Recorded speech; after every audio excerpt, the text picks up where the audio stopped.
Hello. Hey, thanks for checking out my video today. I appreciate you stopping by. Appreciate you giving me your time. Today, I want to touch on an article that was actually published earlier this year, but I saw it republished this weekend from Sherwood News when they were going through their favorite articles of the year. It happens to be Sherwood's News final newsletter of the year, study newsletter, I should say, and so they highlighted this article. And I actually touched on this article before, but I want to take the opportunity of seeing it again to touch on it again. Here's a copy of the article. It is Why Your Parents Should Buy You a House. Why your parents should buy you a house. And I like the caption, I want it now. And they make a pretty compelling argument why parents should help their kids buy a house. And I want to share some of the information in that article so that we can become, advocates for helping parents do this thing. So here's the thing. Here's some statistics, and then I'll get to some strategy. 49% of millennials own a house at age 35 compared to 60% of baby boomers at that same age. So that's considerably less. So nearly, considerably less millennials own a home by 35 than did their parents, the baby boomers, right? The median age first-time home buyers is now 35. That's the second highest it's been since NAR started tracking this profile in 1981. When you throw that into the mix, boomers, have $76 trillion in wealth. They're sitting on a ton of wealth, more wealth than they could have possibly conceived or expected. Now, more than a third of Gen Z and about a quarter of millennials have gotten financial assistance from their parents when buying a home. So it's a pretty common thing today. It's common. I think it's going to grow. Now, parents can help their children buy a home by doing one of a handful of things. One, they can just buy the home outright and let them live there or even gift it to them. Two, they provide all or part of the down payment. Three, they can co-sign a loan with their children. Or four, something that's happening more and more often, they actually provide below market financing. So they actually loan the kids the money and then charge them a very low interest rate. Now, parents do this for a couple of reasons. One, and it's really strange, and you can read the article. I put a link to the article in my notes below, but you can read in the article why parents might want to do this. One, it's a vehicle for helping them transfer wealth.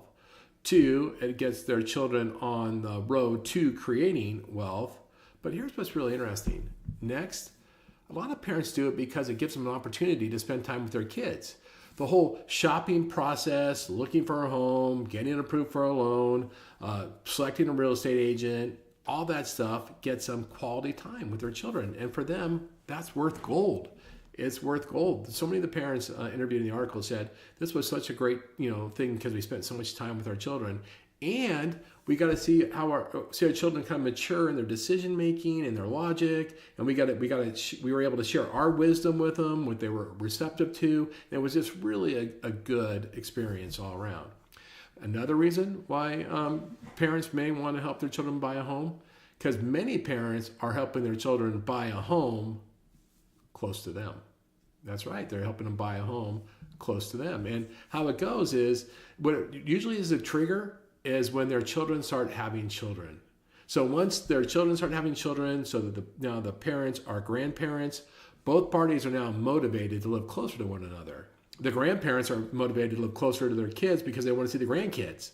The parents are motivated to live closer to the parents now, which used to be the children, are motivated to be closer to their parents, which are now grandparents, because they get built-in daycare, babysitting. They get somebody to help with the kids, and that's a huge benefit. So both parties get motivated once there's grandkids, and that's another trigger to help. That's what will a lot of times get the grandparents or the parents to act, which is great. Now, it's not all unicorns and rainbows. There's some challenges when parents help kids buy homes. The number one, of course, is 40% of marriages end up in divorce. And so if you're helping your child buy a home, and let's say you gift them $100,000 or $200,000 or the home, right, and they get divorced 2 years later, most likely their spouse gets to keep 50% of that. And so that might cause some friction.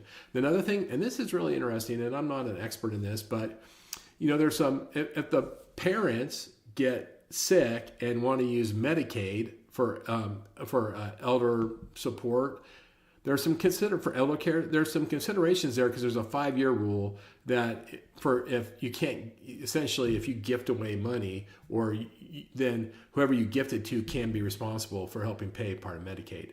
So there's that to pay attention to. And that's a 5-year rule. And then the other thing, of course, some parents, when they help their kids buy a home or they buy the house for them, they want to do a little bit undue influence and control, and the kids may not like it. So there's some counterpoints, right?